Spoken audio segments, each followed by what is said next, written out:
Ladies and gentlemen, good day and welcome to the BLS International Services Limited Q3 and 9 months FY2024 earnings conference call.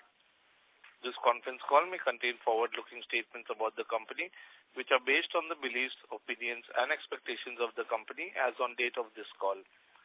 The statements are not the guarantee of future performance and involve risks and uncertainties that are difficult to predict. As a reminder, all participant lines will be in the listen-only mode, and there will be an opportunity for you to ask questions after the presentation concludes. Should you need assistance during the conference call, please signal an operator by pressing star then 0 on your touch-tone phone. Please note that this conference is being recorded. I now hand the conference over to Mr. Shikhar Agarwal, Joint Managing Director, BS International Services. Thank you, and over to you, Mr. Agarwal. Good afternoon and good evening, everyone. Welcome to our earnings call for the quarter and 9 months ended 31st December 2023. I have on call with me today Mr. Nikhil Gupta, Managing Director, Mr. Amit Sudhakar, Chief Financial Officer of the company, Mr. Gaurav Chugh, Head of Investor Relations and Adfactors at IR team.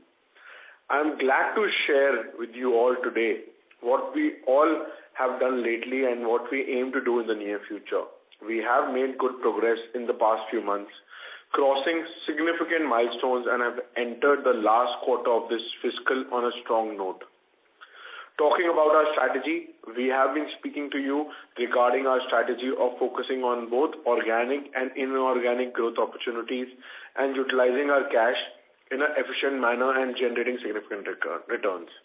And in line with our strategy, we had acquired Zero Mask in 2022, which significantly expanded our operations. And in January 2024, we have announced signing of a definitive agreement for acquisition of 100% stake in iData for an enterprise valuation of euro 50 million. iData is a prominent player in visa and consular services and is based out of Turkey. Interestingly, iData has been the exclusive provider of visa and consular services to the Italian diplomatic mission since 2006 and German government since 2012 in certain geographies.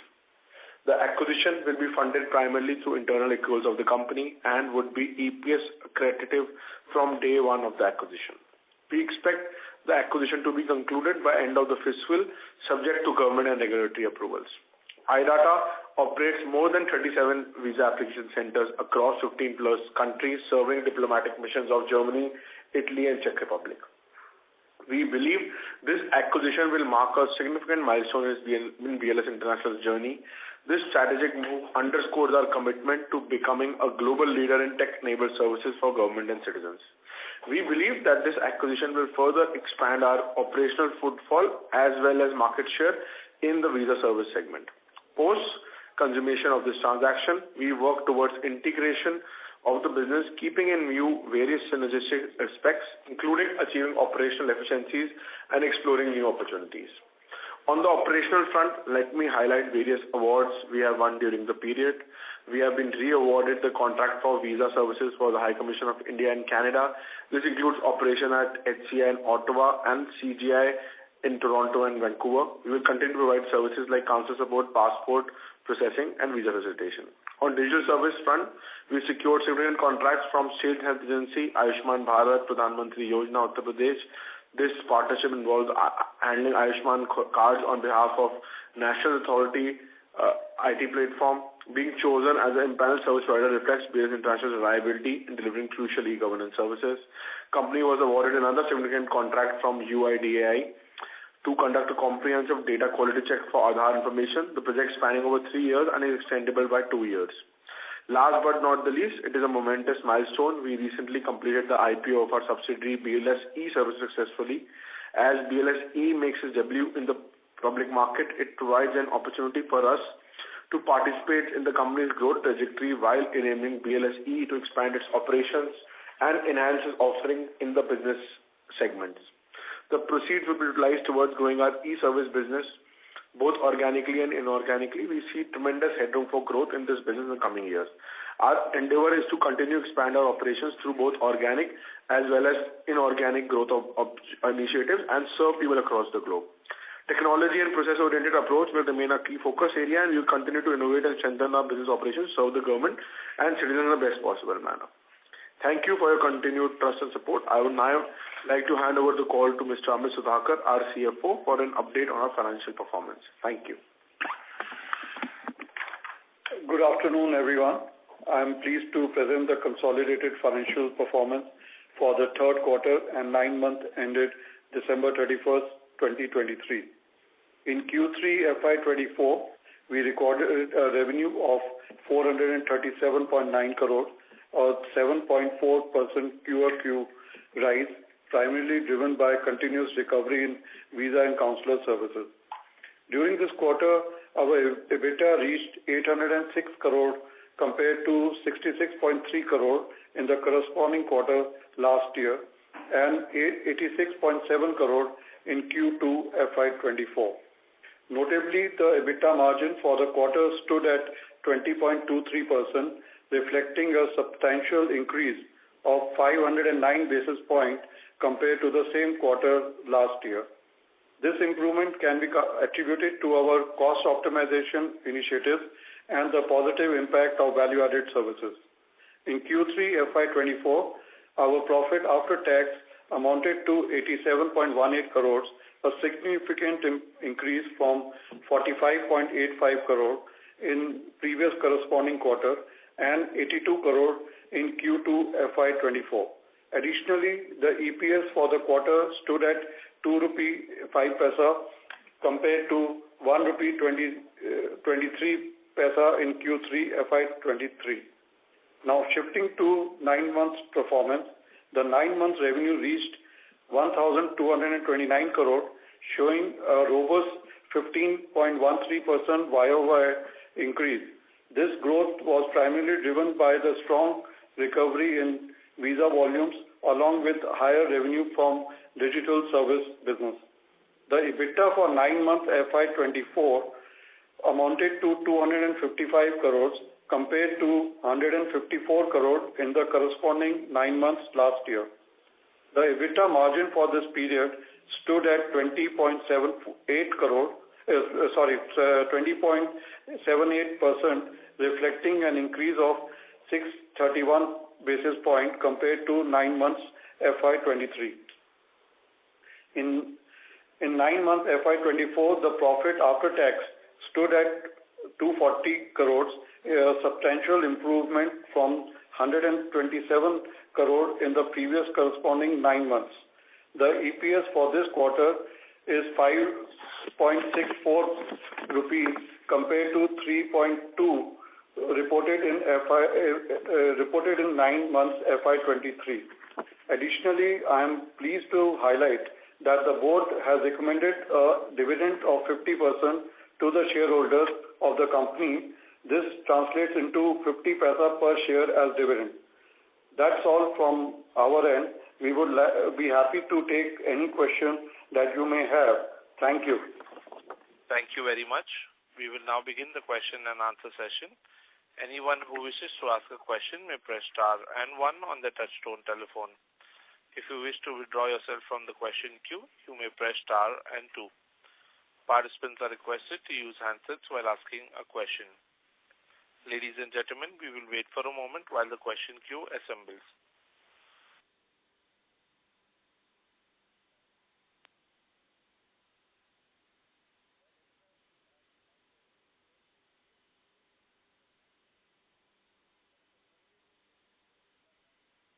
The first question is from the line of Mayur Bapadora, who is an investor. Please go ahead. Hello, sir. Congratulations for the good set of numbers. Actually, my question was... Mayur, may I request you to use your handset, please? Yes, it is clear now? No, sir. Your audio is slightly muffled, sir. Wait a minute.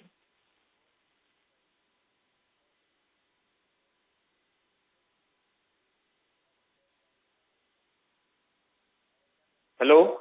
Yes, sir. Please go ahead. Am I audible? Yes, sir. Please go ahead. Hello? Hello. Am I audible now? Yes, sir. You're audible. Please go ahead. So, my question was regarding visa segment of our business.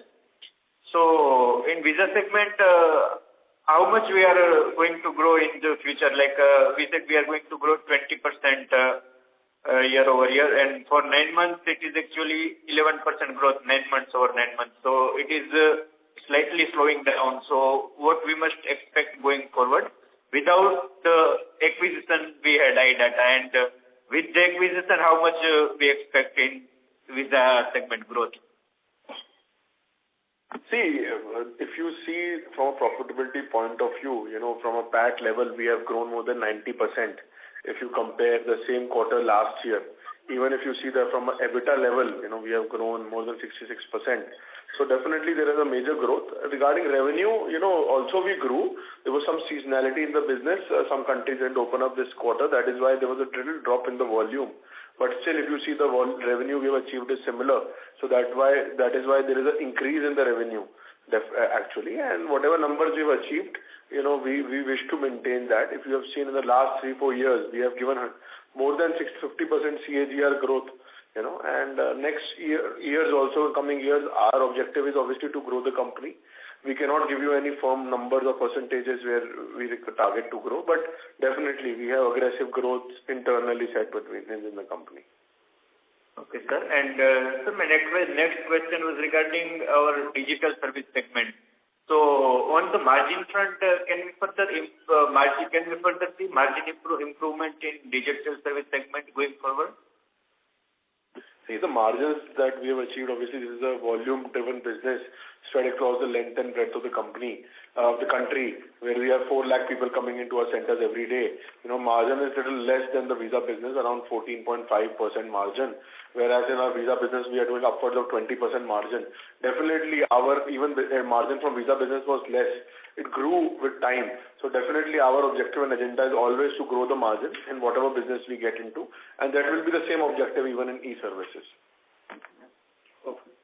Okay, sir. And sir, what is our thought process behind acquiring the iData, and how is the margin profile right now in iData, and can we expect the similar margin profile in that acquisition also once we go through this? Once we fully accommodate the company in our system? See, first of all, it took us 15 years, to acquire such a big company. The money that we have generated are hard-earned money. First, we invested in Starfin, then Zero Mass, and now this 50 million euro, which translates to 450 crore acquisition. We expect the money to be recovered within 5 to 6 years. This is a niche player based in certain geography of the world, wherein they are operating only for Germany, Italy, these governments, Czech Republic also from many years, 2006. They have been in business.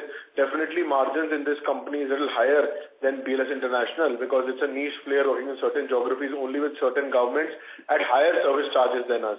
So that was also the objective of buying this company, to learn from them, and obviously adding new client base. In this geography, it gives us we can use economies of scale, combine our offices, lead to further growth, reduction of our expenses. We get qualified for more tenders. So definitely there are multiple advantages. That is all added advantages other than the fact that we will recover our money within 5 to 6 years, and these are all extra advantages that we will get. Okay, sir. Best of luck from my side for your future endeavors. That's it from my side. Thank you. Thank you. The next question is from the line of Ravi Naredi from Naredi Investments. Please go ahead. First of all, Nikhilji and Shikharji, congratulations to you and your team along with us for good listing of BLS e-services, because you have given the quota for shareholder of BLS and we get the allotment. And sir, 100% you acquired fully this visa company. So how much net profit in last year, calendar year 2023? So, see, we have acquired iData. We have signed a definitive agreement. Certain CPs are still to be done. And after getting those approvals, we will be able to buy it out. But the audited numbers of they have a calendar year, was around 20 million was the revenue, and they had a EBITDA of 10.2 million euros. This is all in euros.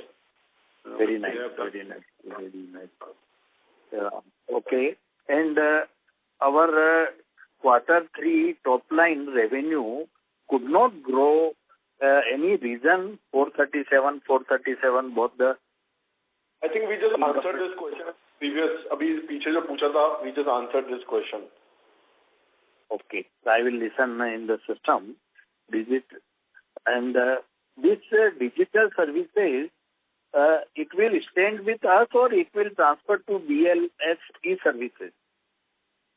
No, digital BLS e-services, which is a subsidiary of BLS International, will continue to remain a subsidiary of BLS International, and all the revenue profitability will get consolidated into BLS International. But definitely the e-service arm will handle all the digital service business, everything.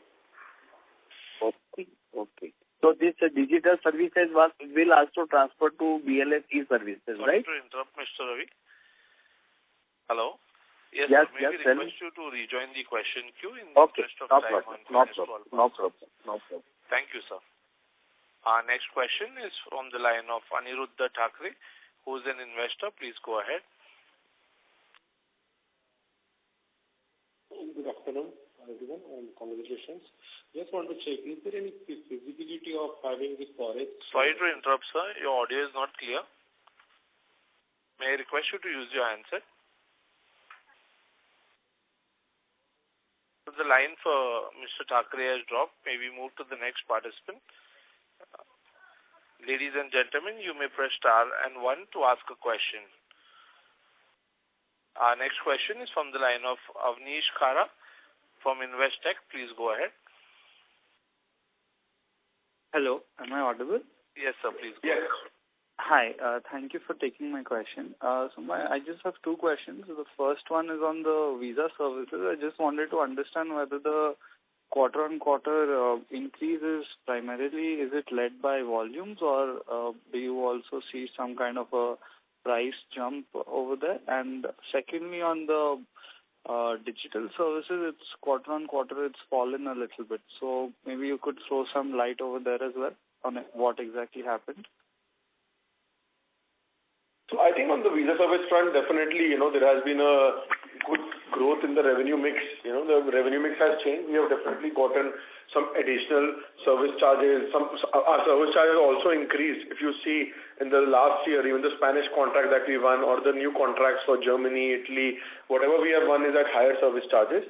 And definitely there has been a good increase in different additional services like biometric, mobile biometric, premium lounges, etc. So that is why also the margin, the profitability has increased, and we expect to maintain that. Regarding the digital services, I think from quarter 2 to quarter 3, there could be a minute change, but going forward, we see good growth coming in. That's it from my side. Thanks for answering my questions, and all the best. Thank you. The next question is from the line of Omkar Kamtekar from Bonanza Portfolio. Please go ahead. Thank you. Congratulations on a good set of numbers. So, just a clarification to understand if the thought process is right.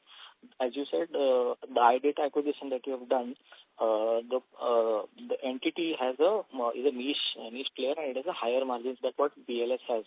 So I think by what time you will be able to complete the acquisition? Because if it is a higher margin business, once that becomes incorporated in the numbers of BLS, the margin from the visa services should increase. And if you are saying that the visa margins are currently at 20, they could jump higher. So would that be a material jump or a normal jump? So, as I explained in the earlier question, that this iData has a much better EBITDA margin percentages compared to us, and because they are in that niche market and the most lucrative market in which they work on. So obviously once we acquire, our margins will go up overall, and we see value coming from synergies that we have, that they and we both have offices in more than 5 countries, which we are looking at how we can synergize those operations and improve the margin further in the consolidated financials. So those are the potential EBITDA improvements which we are looking at. Understood, sir. But would the margins then materially higher, or would it would be an incremental marginal gain? So would it be, say, for example, if the margin is currently at 20%, would it go like 20, 25, 26, 27%, or would it be like 1 or 2% higher? Is just that, would it be a material jump or a normal jump? See, actually, we cannot give any, substantive numbers right now because we are also not aware. But as you have seen in the past, BLS International EBITDA margins have jumped from 15% to 20%. Now we are seeing upwards of 20%, and our endeavor is definitely to grow the margins always, even with this acquisition. And other than this acquisition also, our endeavor is to grow the margins. So definitely, we will be focusing on that, but we do not have any visibility on exact numbers that we will achieve. No issues. And final question is with respect to the length of the contracts that you also have with respect to your awards that you have with for visa and other processing, and what IDATA. Do they have the similar length of contracts, or do they have a higher or a shorter length of contracts? And what is our length of contracts for the current existing contracts? If you are following on the history of the company, maybe if you have seen that we have renewed our major contracts recently. We recently won a contract again with the Indian Embassy in Canada. Last year we won again the Spanish global contract at a higher service charge. So every government has different topographies. Germany typically works on a 7-year period. Even the new contract that we won with German government in USA is for 7 years. Accordingly, all the contracts with this company also are there for the next few years. And, whenever they come up for bidding, then there will be a tender. Understood. Thank you. I'll join back in the case of follow-ups. Thank you. Ladies and gentlemen, you may press star and 1 to ask a question. Our next question is from the line of Aniruddha Thakre, who is an investor. Please go ahead, sir. Yeah, hi. Good afternoon and congratulations for the set of numbers. 2 questions. Can we expect this to happen in FY2023-24, the IDATA complete acquisition? Also, is there any probability or chance with our synergies to have a new business of forex exchanges for the customer? Sorry, I understood your first question. That answer is yes. You can expect this transaction to close soon after the approvals. I did not understand your second question. Can you please repeat? So what I'm trying to understand, we are into visa services and we are providing a lot of digital services. So in case, can we have a new business line for the exchange of the currencies? Can we make available the currencies through our offices?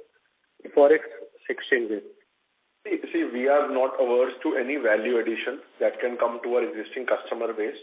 So, in some countries we have tie-up already with certain banks wherein we are offering forex card services at our centers, and already this is happening. So, we don't want to invest in any new line of business, wherein we want to utilize the customer base that we have. So definitely, we are very open on any business that can lead to incremental revenue from our existing customer base. Great. Thank you. That's it from my side. Thank you. Ladies and gentlemen, you may press star and 1 to ask a question. The next question is from the line of Nihar Mehta, who is an investor. Please go ahead. Hi. If you could reiterate, I've noticed recently the revenue growth was not significant. So if you could highlight or give a color on the reason for the same. Certain geographies, that had not fully opened up, or there was some seasonality in certain geographies. That is why volume was a little less compared to similar quarter last year. But in fact, our revenue has increased because our revenue has gone up, from the existing applications that we are getting. And going forward also, we see the volumes going up. So, the volume should grow more. So that is why there should be a further increase in revenue. Understood. And given the recent IPO that we had, if you could elaborate on how much funding was raised, or where are we going to use that fund? We can reiterate that, but we have also explained this a lot of times in the last 2 weeks to all investors and interviews. But I can tell you that, we have raised around 300 odd crores. Funding will primarily use for 4 verticals, which is, growing of all the 3 verticals of our banking correspondent, our e-governance and assisted e-services. and we are going to spend the money on strengthening our existing technology infrastructure to develop new capabilities, invest in inorganic growth, opening of different kind of BLS stores within our network. So a couple of things that we've already mentioned in our RHP also, and we have reiterated in our responses and interviews that we did in the last 1 week, 10 days. Understood, sir. And we had our subsidiary in the US. So, if correct me if I'm wrong, we have recently stepped down that subsidiary which were in the US. So, if you could tell me what were the reasons behind that, and how do we plan to, work on our growth prospects given in the US? See, we have a presence in US currently. We have created this company with $200 as equity, more for the operations point of view, nothing else. So it will just to streamline the operations in US. Okay, sir. Got it, sir. Thank you so much, and wish you the very best. Thank you. A reminder to all participants, you may press star and 1 to ask a question. The next question is from the line of Omkar Kamtekar from Bonanza Portfolio. Please go ahead. Hello. Thank you for the follow-up. The question is with respect to the gross margin. So in the 9 months, we can see that there is a good jump in the gross margins, go up close to 42% on a rounded basis. So my question was with respect to what is this attributed to? So approximately 10% jump in the gross margin. What is the breakup of this jump? How much is it with respect to increasing prices, and what is the breakdown of it? So it's a mix of all what we just talked about. There have been new contracts where the revenue per application is higher. We have added new value-added services which have been there, and they all are a higher margin business mix, which is improving our gross margin over the years. You can see that as changing over the last year, quarter on quarter. The 5% overall EBITDA margins have been improved, and we are now maintaining those. Understood. And the cash on the books that is shown in the presentation is approximately 750 odd crores. So once the acquisition of iData is completed, that would go down. That would be the correct understanding. Yeah, that's right. But we are generating around 80 crores a quarter also. So that will also go on adding. Understood. And understood. And finally, one question with respect to the e-services business.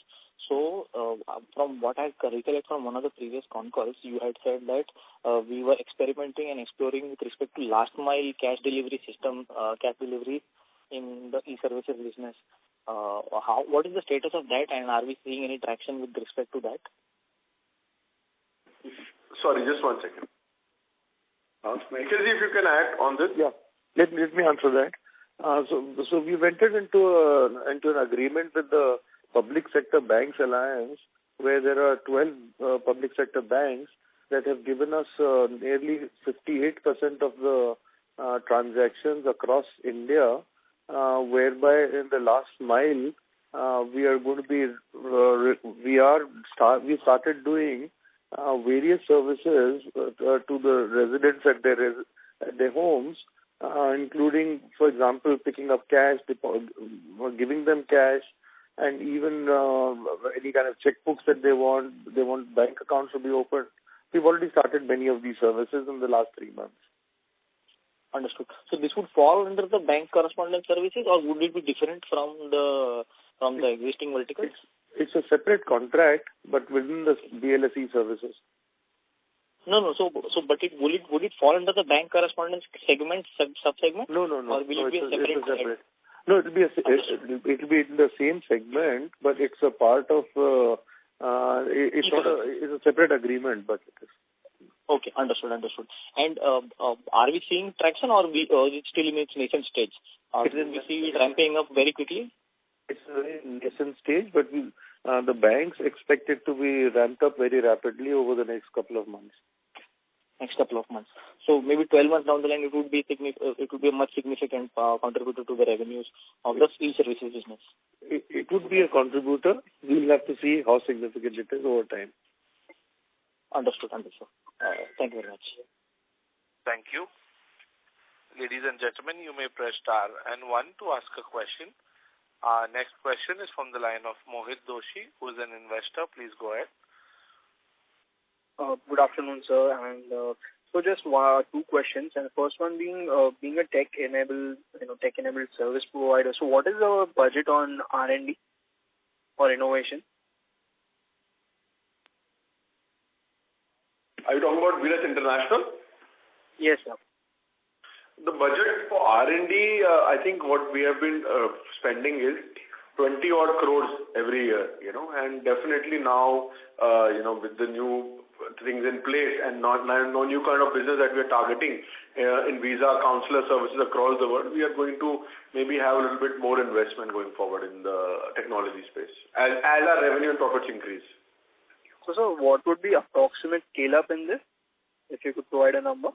No, it is not defined the percentage. As in when we get new contracts, accordingly we have to invest in technology for each contract. Some different kind of technology. So probably that, but I think it will be utilized from the internal accruals of the company. Certainly. And so, in future, if one was to assess the company, measure the company's success in any particular indicator or something that we should look out for? I think EBITDA revenue, EBITDA and PAT, that is the indicators that we internally look at, and definitely sustained growth. That is what we are looking at. Certainly. Yes, so that's it from my side as of now. Thank you so much. Thank you. Thank you. Ladies and gentlemen, you may press star and 1 to ask a question. The next question is from the line of Supan Parekh, who's an investor. Please go ahead. Hi, sir. Hello. Yeah, go ahead, Supan. Yeah. So I just wanted to know about a way forward for the investors as well as for the stakeholders to monitor the success of the BLS going forward. Like, what are the main things that the indicators they should look upon? See, you should look at the history of BLS last 3-4 years. How we have grown as a company. And this maybe definitely next few years the company that we have acquired, iData, the revenue profitability that is generated in that company will get consolidated into BLS. We see growth coming in from that area, entering into new geographies. So I would say that definitely we as a company have now become a little matured in terms of our entry into different geographies. Now we understand, how to aggressively grow the company even further. So definitely, there could be good growth coming in the next few years. Okay. I wanted to ask about the current visa volumes per annum a quarter. Like, what are the current volumes for that? We have not disclosed that number properly because we are working in multiple territories and multiple countries with different governments. So I think we have to get back to you on that. Okay. So have you lost any contracts in last few months? No. We have in fact won new contracts. Okay. So I also wanted to ask the follow-up question for the volumes regarding what is the volumes in China and Russia as well. Like, as the situation in Russia. Around 20% of our global volume, the volume that we are generating. Any contract that we do, 20% of it used to come from Russia and China. China is starting looking at coming back now. Russia still has not started to come back. Okay. And the last question I wanted to ask is like any short-term or roadmap for BLS e-services post-IPO? We have already announced our roadmap, the money that we will be utilizing for. It is all growth capital, this is all fresh issue of equity. Money has come into the company. And we will be, our main objective will be whatever we have mentioned in the RFP, we want to follow that, and our main objective will be to implement that. Okay. Yeah. Thank you. Thank you. Thank you. A reminder to all participants, you may press star and 1 to ask a question. The next question is from the line of Omkar Kamtekar from Bonanza Portfolio. Please go ahead. Thank you.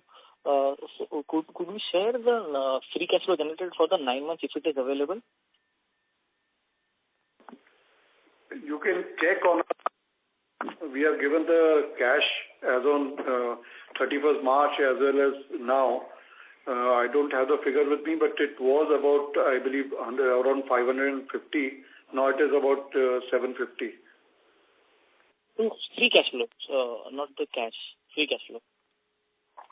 Free cash flow from the business? Yes, free cash flow. So, see, in our case, if you add the depreciation and the tax, you'll get the free cash flow from the business. Okay, understood.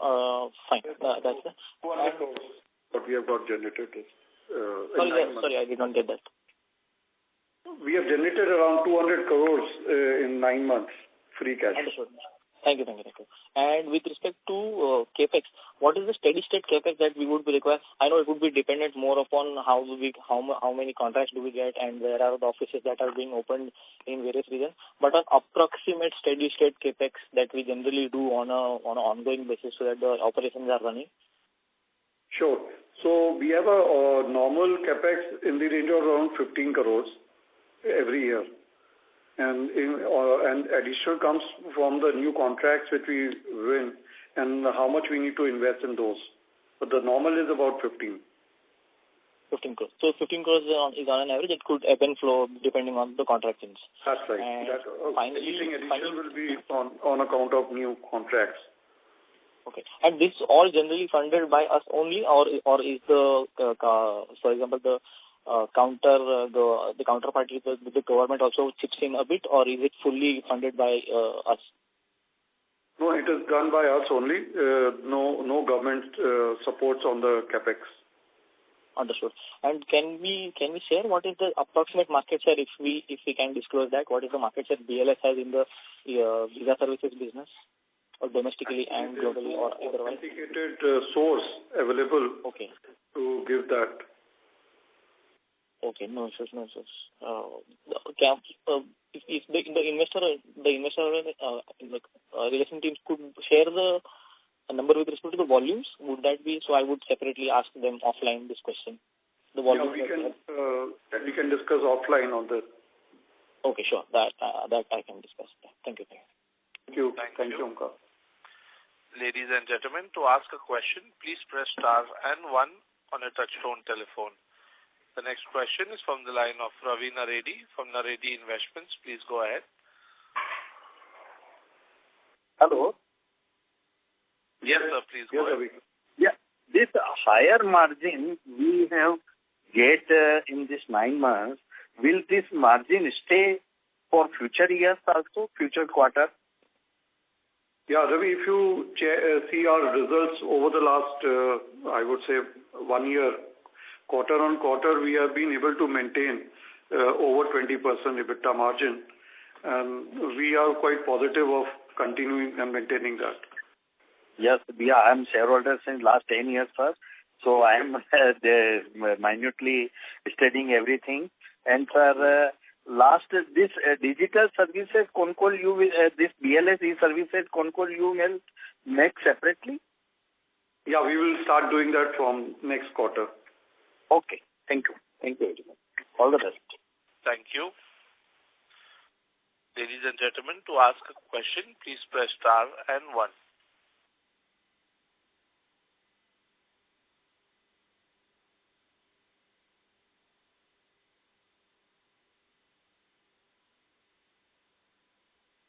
Thank you, everyone.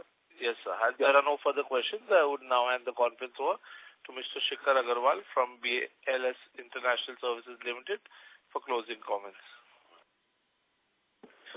Thank you, everyone, for taking time to participate in our Q3 and 9-month FY24 earnings call. In case of any further queries, you may get in touch with Gaurav Chugh, our Head of Investor Relations, or Adfactor PR. We look forward to interacting with you next quarter. Thank you. Thank you. Thank you. On behalf of BLS International Services Limited, that concludes this conference. Thank you for joining us, and you may now disconnect your lines.